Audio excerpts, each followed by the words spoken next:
দাদু, হ্যাঁ বলো। বলছি তো দাদু, কন্ডম মানে কি গো? এই রে, এবার কি বলি? কি হলো দাদু, বললে না তো? ও তেমন কিছু না দাদু ভাই, ও তুমি বুঝবা না। হ্যাঁ, আমি বুঝবো না কে বললো? আমি কি ছোট নাকি? হ্যাঁ, ফুদা তুমি কি বলবা নাকি ঠাকুমার কাছে কি জিজ্ঞাসা করবো? না, এ তো বড় মহা ঝামেলায় পড়লাম। কিছু একটা আলবাল বলে কাটাতে হবে, না হলে এ তো আবার পিছনে ছাড়বে না। ইয়ে মানে আসলে দাদু ভাই, ওটা হলো এক ধরনের বেলুন, বুঝলে তো?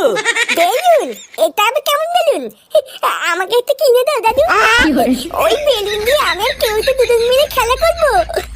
না না, ওই বেলুন তোমাদের জন্য নয় দাদু ভাই, ওটা হলো বড়দের বেলুন। বড়রা ওই বেলুন নিয়ে খেলা করে। নিয়ে বলা বড়দের বেলুন?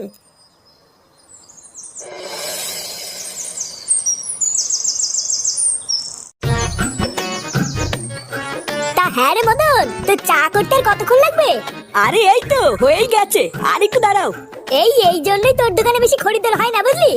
এক চা করতে যদি 1 ঘন্টা লাগাস তাহলে খরিদ্দার কি বসে বসে আঙুল চুষবে নাকি? আরে অত খোঁজে যাচ্ছিস কেন, একটু দাঁড়া, এক্ষুনি হয়ে যাবে। আচ্ছা মদন, তোর এই চায়ের দোকান থেকে দিনে কত টাকা ইনকাম হয়?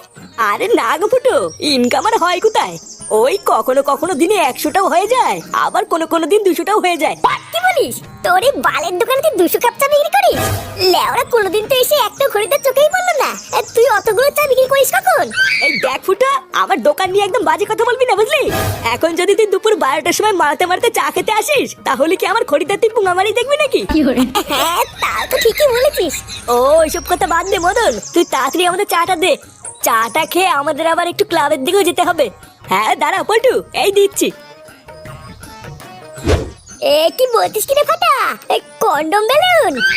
হ্যাঁ রে মালা, খুব দামি বেলুন। আজকে সকালে আমি আর দাদু যখন টিভি দেখছিলাম, তখন টিভিতে দেখলাম একটা মেয়ে দুধু বার করে দিয়ে ওই বেলুনের অ্যাডভার্টাইজ দিচ্ছিল। কি বলিস কি রে? দুধু বার করে দিয়ে অ্যাডভার্টাইজ দিচ্ছিল? আর ওই মেয়েটা বলছিল ওই বেলুনটার নাম নাকি ম্যানফুল বেলুন। কি বলিস? আমাকেও ডাকতে পারতিস, আমিও একটু দেখতাম। আমি তো বলা ঠিক করলে নিয়েছি, যে করেই হোক টাকা জোগাড় করে ওই বেলুনটা কিনবো। হ্যাঁ, তারপর আমি আর তুই সারাদিন খেলা করবো। তুই না, আমি টাকা জোগাড় করে গায়ে ফাটিয়ে বেলুনটা কিনে আনবো, আর তুমি খেলা করবে, তাই না? বালা, তুই যদি বেলুন কেনার জন্য টাকা দিস তাহলে খেলতে দিব, না হলে দিব না। এইসব তুই কি বলছিস ফাটা? তুই আমার বন্ধু না? আমি জানি জানি, বন্ধু না বাল, ওই সবই পদ মারার তাল। যদি কিছু টাকা দিস তাহলে খেলতে দিব, না হলে কিন্তু দিব না, বলে দিলাম। আচ্ছা ঠিক আছে, আমি বাড়ির থেকে মার কাছ থেকে 10 টাকা চেয়ে নিয়ে আসবো। আচ্ছা ঠিক আছে, তুই 10 টাকা ব্যবস্থা কর, আর বাকি টাকা তো আমি দাদুর কাছ থেকে চেয়ে নিয়ে আসবো। দাদু, ও দাদু, দাদু কই গেল গো? এই কি রে? কি হয়েছে? দাদুকে ডাকছিস কেন? ও আমার দাদুর সাথে কথা আছে। দাদু কোথায়? দাদু এখন বাড়িতে নেই, বাজারে গেছে। কি বলবি তাড়াতাড়ি আমাকে বল, হাতে অনেক কাজ পড়ে আছে। নিয়ে মেলা, দাদু বাড়িতে নেই, এবার কি হবে? বাবা কোথায়? বাবাও কি বাড়িতে নেই নাকি? তোর বাবা কোথায় সেটা আমি জানি না, যা খুঁজে নে গিয়ে। সেই সকালবেলায় বেরিয়েছে, এখনো বাড়ি ফেরার নামই নেই। একবার বাড়িতে আসুক, তারপর দেখাচ্ছি মজা।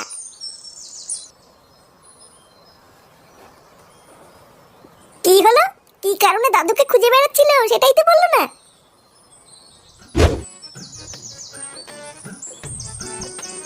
না, বাপের পকেটেও তো দেখতে 1 টাকাও নেই। এই ভুদাটা সবসময় ভিখারি তুলে থেকে গেল, কোনো উন্নতি হলো না। বাবার পকেটে এটা আবার কি? এটা সেই কন্ডম বেলুন না? আরে হ্যাঁ তো বলা, এটাই তো সেই বেলুন যেটা আমি টিভিতে দেখেছিলাম। ও এবার বুঝেছি, তার মানে বাবা ওই বেলুনটা নিয়ে খেলা করে। যা হয়েছে ভালোই হয়েছে, আমার কোনো টাকা পয়সাও লাগলো না, আর বেলুনটাও পেয়ে গেলাম। এবার আমি আর কেউতে এই বেলুনটা ফুলিয়ে সারাদিন খেলা করবো। না বাবা, তাড়াতাড়ি কেউ থেকে গিয়ে বলি গিয়ে বাবার পকেট থেকে আমি বেলুনটা পেয়ে গেছি।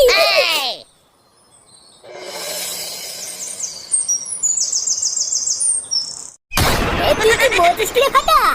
এটাই সেই বেলুন? হ্যাঁ রে বলা, এটাই সেই বেলুন যেটা আমি টিভিতে দেখেছিলাম। বাড়া, এটা আবার কেমন বেলুন? এই বেলুন তো আমি বাপের জন্মে দেখিনি রে। ছোটবেলার থেকে বাবা তো অনেক বেলুনই এনে দিয়েছে, কিন্তু এই বেলুন তো কোনোদিনই আনিনি রে। বালার বাল, এটা হলো দামি বেলুন, বুঝলি তো? ওই জন্যই তোর বাবা কিনে আনিনি, কিন্তু আমার বাবার কাছে সবসময় থাকে। ও সে গিয়ে চল এবার বেলুনটা দুজন মিলে ফুলাই, কি বলিস? হ্যাঁ ঠিকই বলেছিস। এই তোরা কি করছিস রে? তুই না দেখতে পাচ্ছ না কি করছিস? তোদের হাতে ওটা কি, আর কোথা থেকে পেয়েছিস এসব? এ বালা দেখো দাদু, বেশি মাথা খারাপ করবে না কিন্তু। বুঝা, আমরা এখানে খেলা করছি, খেলা করতে দাও, যাও যাও যাও। হ্যাঁ গো দাদু, তুমি এখান থেকে যাও যাও যাও, তোমার এখানে কোনো কাজ নেই। দাঁড়া, আমি তোদের বাড়ি গিয়ে বলছি তোরা এইসব নোংরা জিনিস নিয়ে খেলা করছিস। এ বালা মহা ধ্যামনা তো, এ কি শুরু করলো? একটু শান্তিতে খেলছি, আরে বুলো পাশা তো সেটাও খেলতে দেবে না, দেখছিস?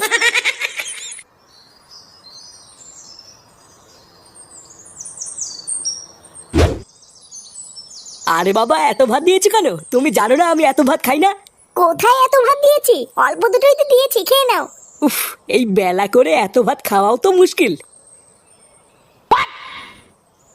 নান্টুদা, একই বাড়া, কে আপনি? না বলে কয়ে বাড়ির ভিতর ঢুকে গেছেন, দেখছেন না খাচ্ছে। আসলে নান্টুদা, একটা খবর দেবো বলে তাড়াহুড়ো করে ঢুকে পড়েছি, বুঝতে পারিনি। তার জন্য কি এমন খবর যে বাইরে থেকে ডাক দেওয়ার সময় পাননি? ওই পুকুরের ধার দিয়ে আমি বাড়ির দিকেই আসছিলাম, ও হঠাৎ দেখলাম আপনার নাতি ওই পুকুরের ধারে বসে কি সব নোংরা কাজ করে বেড়াচ্ছে। মানে এত নোংরা কাজ যে আপনাকে বৌদির সামনে এখন বলতেও পারবো না। আমি তো অনেক বাধা দিলাম, কিন্তু আমার কথা শুনলো না। এখন আপনাকে বলে দিয়েছি, আপনার নাতি আপনি বুঝে নিন গিয়ে।